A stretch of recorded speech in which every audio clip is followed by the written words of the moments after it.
Invito a abrir el libro de Nehemías, capítulo 5, versículo 1. Nehemías, capítulo 5, versículo 1. Le puse como título a este mensaje: la conducta de un hijo de Dios. La conducta de un hijo de Dios. Dice la palabra: entonces hubo un gran clamor del pueblo y de sus mujeres contra sus hermanos judíos.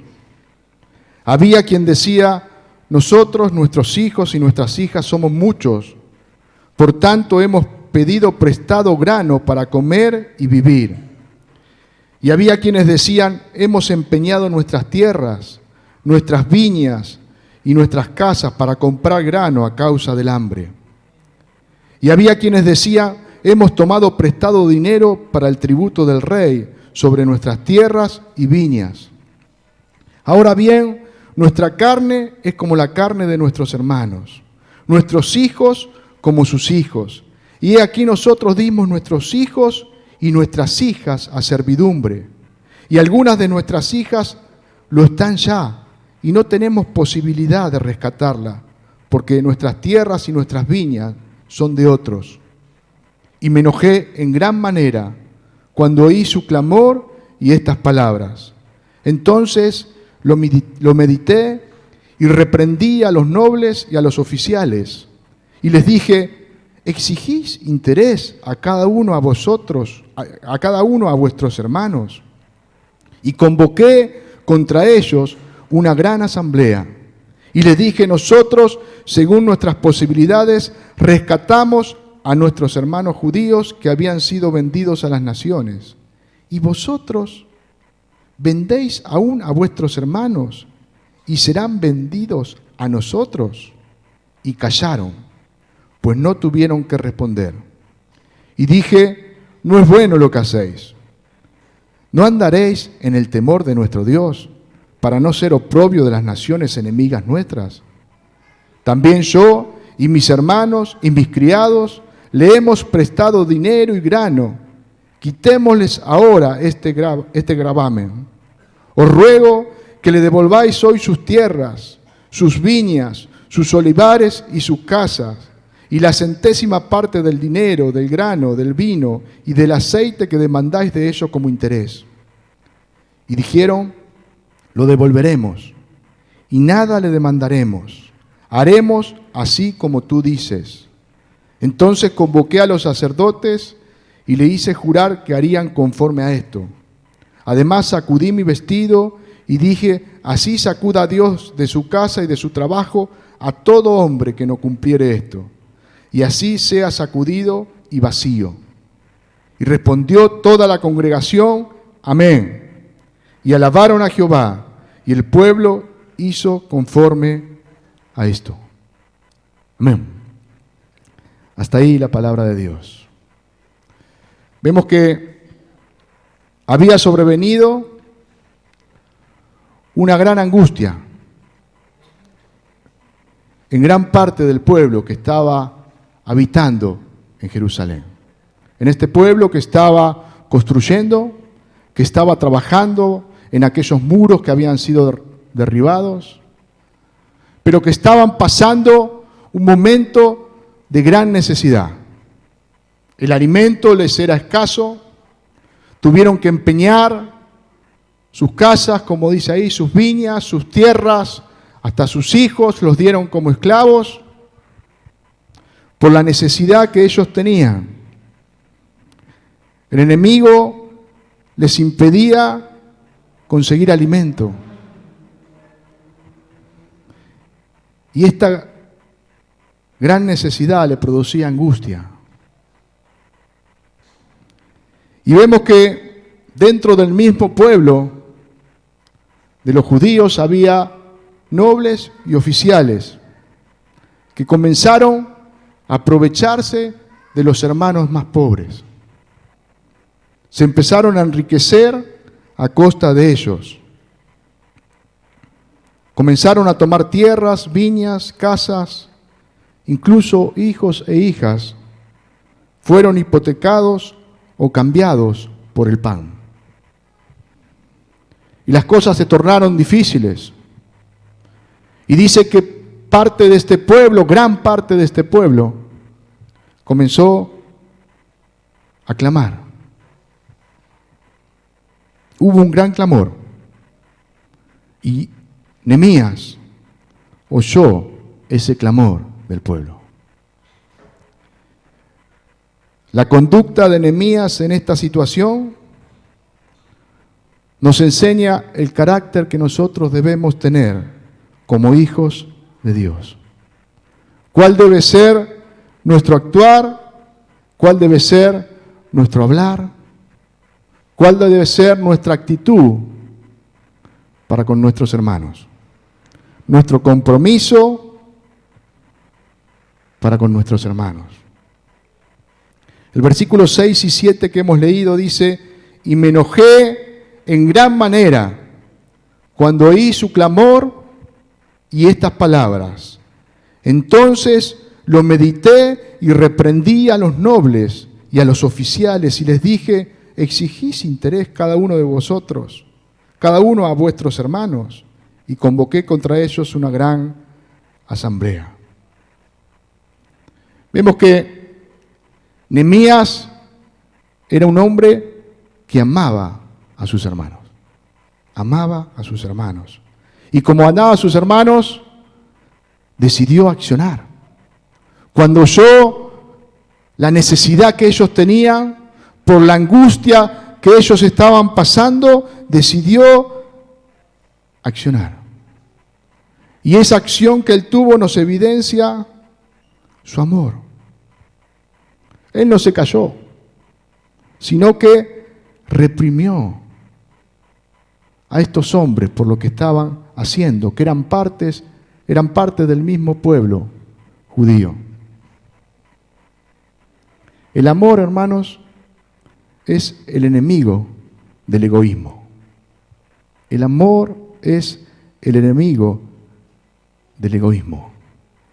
Pablo nos hace una clara descripción del amor en 1 Corintios 13.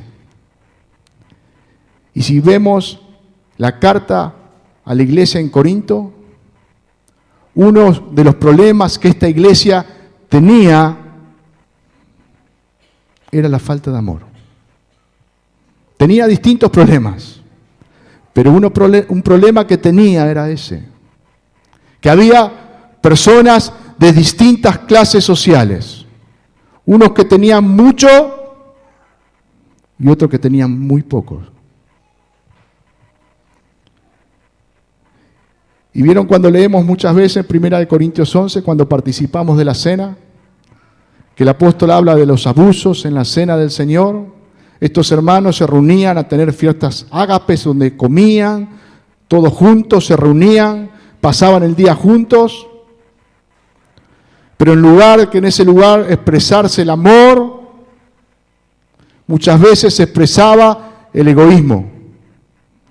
El que tenía, comía, se llenaba, muchas veces comía y bebía de más, por eso había excesos, y no compartía con aquel que no tenía. Solamente se miraba a él mismo. Y Pablo reprendía esto. Pablo decía: esto no puede ser de esta manera. Y por eso, más adelante,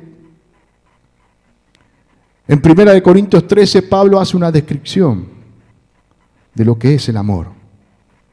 Dice: el amor es sufrido, es benigno, el amor no tiene envidia, el amor no es jactancioso, no se envanece, no hace nada indebido, no busca lo suyo, no se irrita, no guarda rencor, no se goza de la injusticia, mas se goza de la verdad.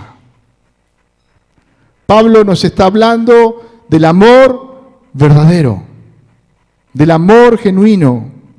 Prefiere el bienestar del prójimo antes que la ventaja personal.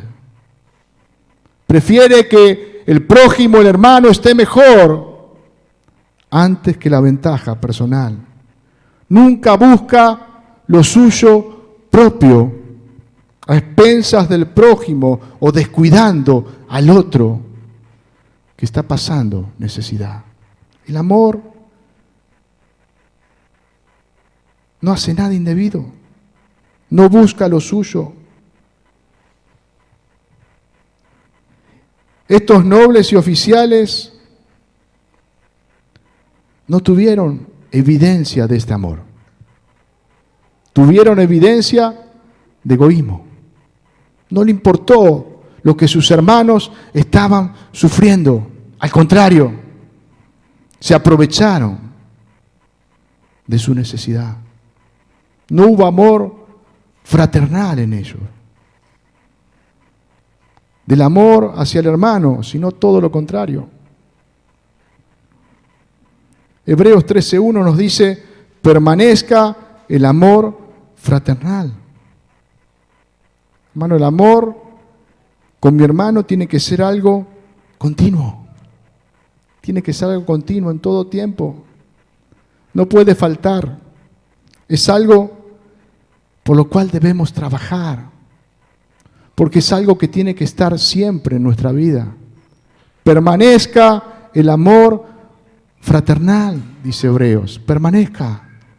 Algo que esté siempre en ustedes, el amor fraternal, el amor entre hermanos. Y debe ser un amor verdadero, un amor genuino, como nos describe el apóstol Pablo. Jesús le dijo a sus discípulos, este es mi mandamiento, que os améis unos a otros. ¿Cómo qué? Como yo los he amado. Si Jesús hubiese dicho, este es mi mandamiento, que os améis unos a otros, y hubiese terminado ahí, muchos dirían, bueno, yo amo a mi hermano, pero yo lo amo a mi manera. Mi manera de amar es esta. No creas que yo no lo amo. Yo lo amo, pero a mi manera. Respetame como soy. Pero Jesús me dijo, amar al hermano como yo te amé a vos. Ahí la situación cambia. Ahí cuando yo empiezo a ver como Jesús me amó a mí, veo el amor de Corintios. No buscó lo suyo propio. No hizo nada indebido. Fue benigno. Pensó en el otro. Se negó a sí mismo. Ese fue el amor de Jesús. Y ahí está la clave, hermano. Amar como Jesús nos amó a nosotros. Así debemos amarnos los unos a los otros. Es un mandamiento de parte de Dios. Nehemías reprendió a los nobles y oficiales por su comportamiento. Y podemos ver que lo hizo con autoridad, hermano. Lo hizo con autoridad. Esa autoridad que Nehemías tuvo para reprender a estos hombres estaba avalada por su vida. ¿Sabe qué? Nehemías no reclamaba algo que él no hacía. No reclamaba algo que no hacía. El versículo 8 dice, y les dije, nosotros, según nuestras posibilidades, rescatamos a nuestros hermanos judíos que habían sido vendidos a las naciones. Y vosotros vendéis aún a vuestros hermanos y serán vendidos a nosotros. Y callaron pues y no tuvieron que responder. Nehemías les habló con autoridad, porque él mostró lo que él hacía. La reprensión debe estar acompañada con nuestra acción. La corrección debe estar acompañada con nuestra acción. Si reprendemos a nuestros hijos ¿Cuántos de nosotros reprendemos a nuestros hijos? ¿Cuántos de nosotros corregimos a nuestros hijos? Siempre, ¿no? Y más cuando van creciendo. La reprensión y la corrección son algo cotidiano. Pero si nosotros reprendemos a nuestros hijos, con lo cual deben hacer o no deben hacer, tenemos que avalarlo con nuestra vida, con nuestra conducta. Hay padres que reprenden a sus hijos para que no mientan. Y está bueno. Cuando mienten, lo corrigen. Y está bien. Tienen que hacerlo, porque la mentira Dios la aborrece, porque la mentira no lo conduce por un buen camino. Para que no engañen, para que no se copien en el colegio. Pero de golpe, cuando golpean la puerta de su casa y viene alguien que no quieren atender, le dicen a ese hijo que le corrigieron para que no mienta, anda a decirle que no estoy. La reprensión y la enseñanza debe estar avalada con nuestro ejemplo, con nuestro testimonio. Reprendemos a nuestros hijos para que perdonen, ¿no? Para que perdonen a su amiguito, a su compañerito, a su hermanito, cuando se peleó y lo lastimó y le hizo un mal. ¿Cuántas veces se pelean los chicos? Y tienen que perdonar. Y hay algunos que se enojan y le cuesta perdonar. Y nosotros le enseñamos, lo corregimos para que perdone, como tiene que ser, como Dios manda. Y es bueno que le enseñemos. Pero ¿cuántas veces nos sentimos agraviados? Nos sentimos ofendidos. Y no solamente que no perdonamos a aquel que nos agravió, que nos ofendió, sino que empezamos a murmurar en nuestro hogar en contra de esta persona. Y nuestros chicos, nuestros hijos están escuchando. No solamente que no perdonamos, sino que murmuramos contra aquel que nos hizo un daño.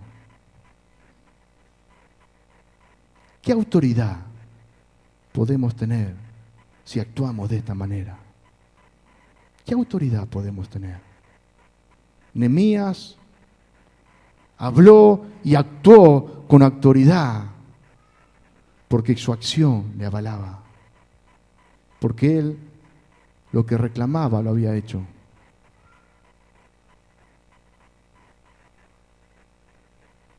Hermanos, si decimos esto no lo tienen que hacer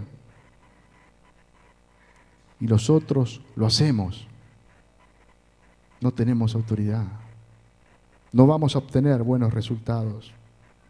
Con esto no quiero decir que no lo tienen que corregir a sus hijos. No, la corrección tiene que estar. La corrección es necesaria, es importante, es indispensable. Con esto quiero decir que yo tengo que ocuparme por hacer lo que Dios me dice, por aquello que yo estoy enseñando, corrigiendo, primero hacerlo yo. Esa tiene que ser mi ocupación, ese tiene que ser mi trabajo, porque yo puedo decir en esta mañana, y bueno, es más fácil, no lo corrijo más. Yo lo hago, entonces no corrijo más, no. Al contrario, mi hijo necesita que yo lo corrija y yo tengo que ser de ejemplo para que mi corrección tenga autoridad, para que mi corrección sea válida. Nehemías lo reprendió con autoridad porque su vida lo avalaba. Y el versículo que hemos leído dice que los nobles y los oficiales callaron porque no tuvieron que responder. Cuando Nehemías les reprendió y le dijo y le mostró lo que ellos estaban haciendo mal y le mostró cómo él había actuado, los oficiales y los nobles no tuvieron nada para decir. ¿Qué le iban a decir a Nehemías? Si Nehemías estaba en lo cierto, si Nehemías tenía razón, y si Nehemías lo que le reprendía lo había hecho, no le pudieron decir nada. Hermanos, en esta acción vemos que Nehemías amaba a sus hermanos pobres, aquellos que estaban en necesidad. ¿Por qué? Porque cuidó de ellos, porque primero acudió a ellos, luego cuidó de ellos.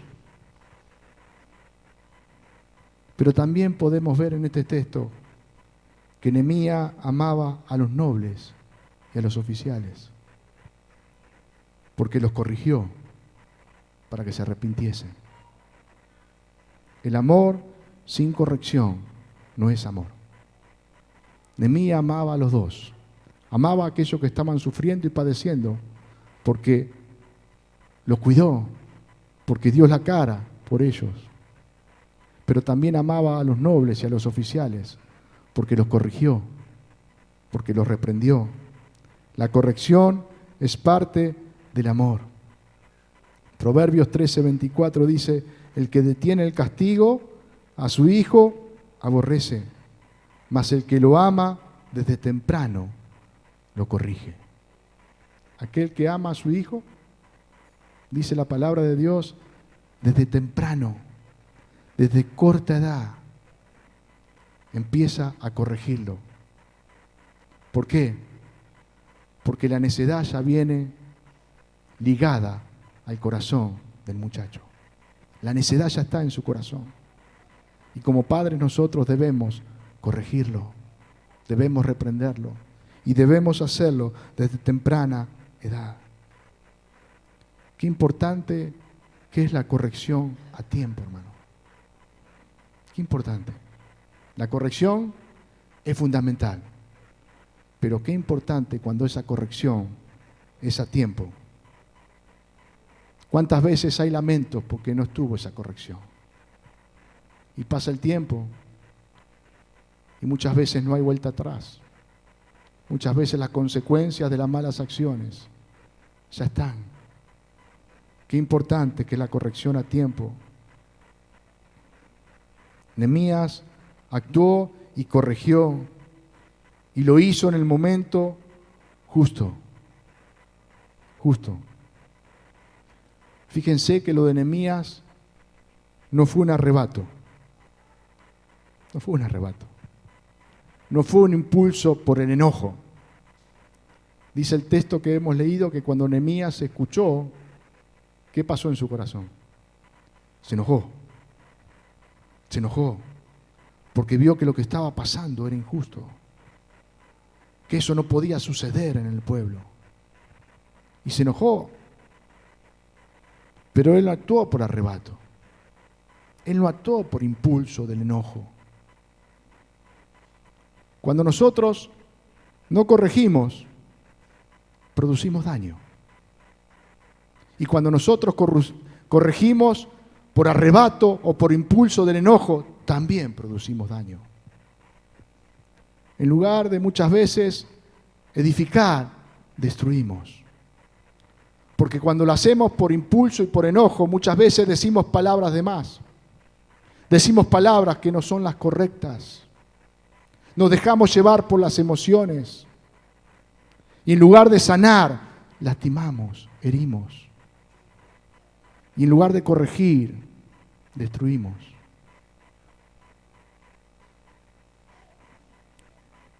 El versículo 7 que hemos leído, el 6 dice que cuando Nehemías recibió la noticia, se enojó. Y el 7 dice: entonces lo medité y reprendí a los nobles y a los oficiales. Nehemías no se quedó sin reprender a los nobles y a los oficiales, pero dice que primero lo meditó. ¿Para qué? Para decir las palabras justas, para dar la corrección y la reprensión indicada. No lo hizo arrebatadamente, no lo hizo con ese enojo en su corazón. Midió sus palabras para que la corrección fuera para edificación. para que la corrección fuera para el bien del pueblo, para el bien de sus hermanos. El 9 dice, y dije, no es bueno lo que hacéis. ¿No andaréis en el temor de nuestro Dios para no ser oprobio de las naciones enemigas nuestras? También yo y mis hermanos y mis criados le hemos prestado dinero y grano, quitémosle ahora este gravamen. Os ruego que le devolváis hoy sus tierras, sus viñas, sus olivares y sus casas, y la centésima parte del dinero, del grano, del vino y del aceite que demandáis de ellos como interés. La correcta conducta de Nehemías trajo buenos resultados. El obrar de Nehemías, la reprensión de Nehemías y su vida trajo correctos resultados. Versículo 12 dice, y dijeron, lo devolveremos y nada le demandaremos. Haremos así como tú dices. Vemos que todos fueron beneficiados por el obrar de Nehemías. Todos. Unos recuperaron lo que le correspondía.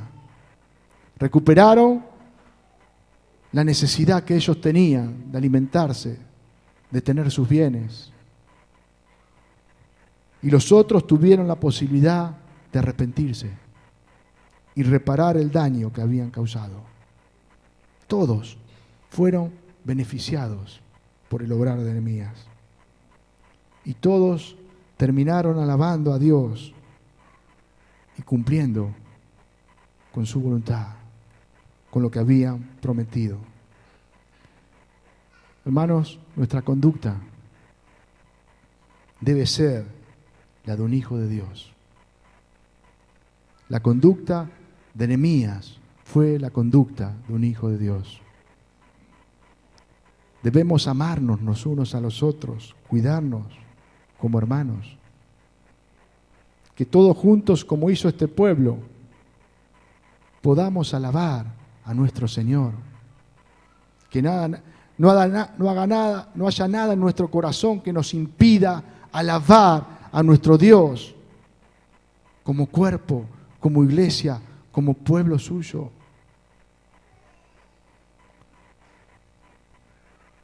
Que no solamente lo hagamos con nuestros labios, sino que podamos alabar a Dios con nuestras vidas.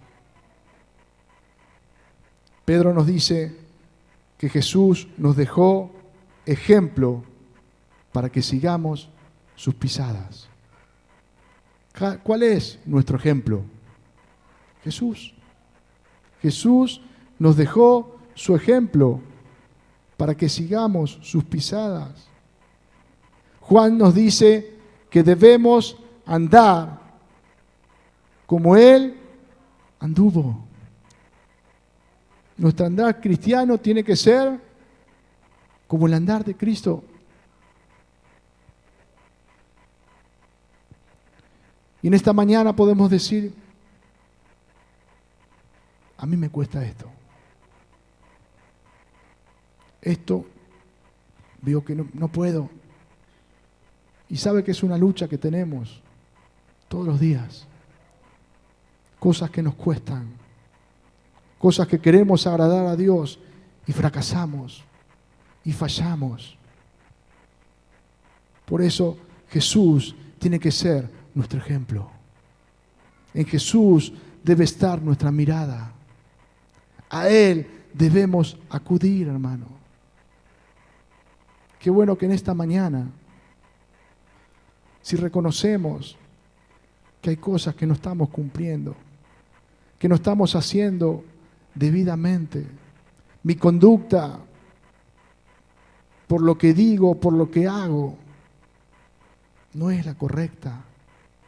Muchas veces corrijo, reprimo, pero me doy cuenta que yo fallo. Qué bueno que en esta mañana podamos ir a Jesús, podamos acudir a Él. Él tiene gracia abundante para nuestra vida. Él tiene gracia para perdonarnos, para limpiarnos y para que podamos agradarle a Él en todo nuestro vivir, en todo nuestro andar. Que realmente mi conducta sea la de un hijo de Dios. Que lo que yo digo, lo hago. Que cuando yo reprendo a mi hijo o a aquel que tengo a mi lado, lo pueda hacer con autoridad. Porque yo lo estoy haciendo. Y debemos ser sinceros y decir, Señor, esto no puedo. En esta área yo muchas veces fracaso. Pero debemos abrirle nuestro corazón a Él. Y acercarnos a Él en el arrepentimiento, creyendo que Él ha vencido en la cruz del Calvario por todos mis pecados. Hermano, no hay pecado que hoy me pueda esclavizar. No hay pecado que hoy yo no pueda decir, no puedo. ¿Sabe por qué? Porque Cristo lo venció en la cruz. Y ese pecado ya no me hace más esclavo, sino que hoy soy libre para obedecerle a Él. Hoy soy libre para agradarle a Él. Hoy soy libre para seguirle a Él. Antes no podía vivir como Él vivió, ni tampoco quería. Pero ahora quiero y puedo hacerlo. Y cuando fracaso, cuando me equivoco, ¿sabe qué? Puedo ir a Él con un corazón arrepentido. Puedo acercarme confiadamente al trono de la gracia y decirle, Señor, ayúdame. Señor, cambia mi corazón. Señor, quiero ser de ejemplo en esto como lo fuiste tú. Señor, quiero que mis palabras tengan autoridad. No quiero ser hipócrita. Quiero ser un cristiano genuino, que lo que dice lo hace por amor de tu nombre. Señor, ayúdame. Señor, alcánzame con tu gracia, porque yo no puedo. Pero reconozco en esta mañana que tú venciste en esa cruz. Y porque tú venciste, yo soy más que vencedor. Porque tú venciste, hoy puedo acercarme confiadamente a tu trono, buscando tu gracia y tu misericordia. Inclinemos nuestro rostro en esta mañana.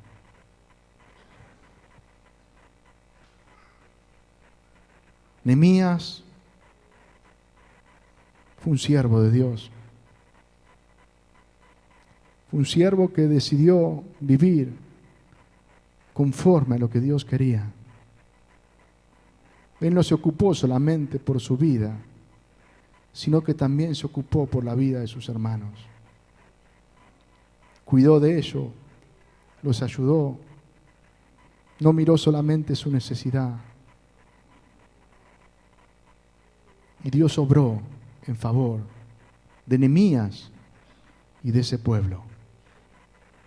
Qué bueno que en esta mañana podamos acercarnos a nuestro Dios con un corazón sincero y le podamos decir, Señor, hay cosas en mi corazón que no están bien. Hay cosas que todavía no puedo perdonar, Señor. Hay cosas que hago y yo sé que a ti no te agrada. Por eso en esta mañana me acerco a tu trono, Señor, para que tu gracia me alcance. Necesito de tu gracia en esta mañana. Padre Santo, alabamos y bendecimos tu nombre, Señor. Y en esta mañana nos reconocemos pecadores delante de ti, Señor. Tú puedes ver nuestra vida, Señor. Tú puedes ver hasta lo profundo de nuestro corazón. Tú puedes ver nuestros pensamientos, Señor. Antes que nuestra palabra salga de nuestra boca, tú ya lo sabes. ¿Qué es lo que te podemos esconder a ti, Señor? Por eso en esta hora Buscamos tu rostro, Señor. Nos humillamos delante de ti, pidiéndote perdón, Señor, por nuestros pecados, por nuestras faltas, por aquellas cosas que sabiendo que no tenemos que hacer, lo hacemos. Y por aquellas cosas que sabemos que la tenemos que hacer y no la hacemos. Perdónanos, Señor, en esta mañana. Alcánzanos con tu gracia, Señor, con tu misericordia. Y ayúdanos, Señor, a ser imitadores tuyos, Señor. Ayúdanos, Señor, a mirarte solamente a ti, a seguir tus pisadas, a andar como tú anduviste, a atender la conducta como verdaderos hijos tuyos. Mira nuestro corazón, Señor, y límpianos, para que podamos seguirte y servirte con integridad, Padre. Te lo pedimos en el nombre de Cristo Jesús. Amén.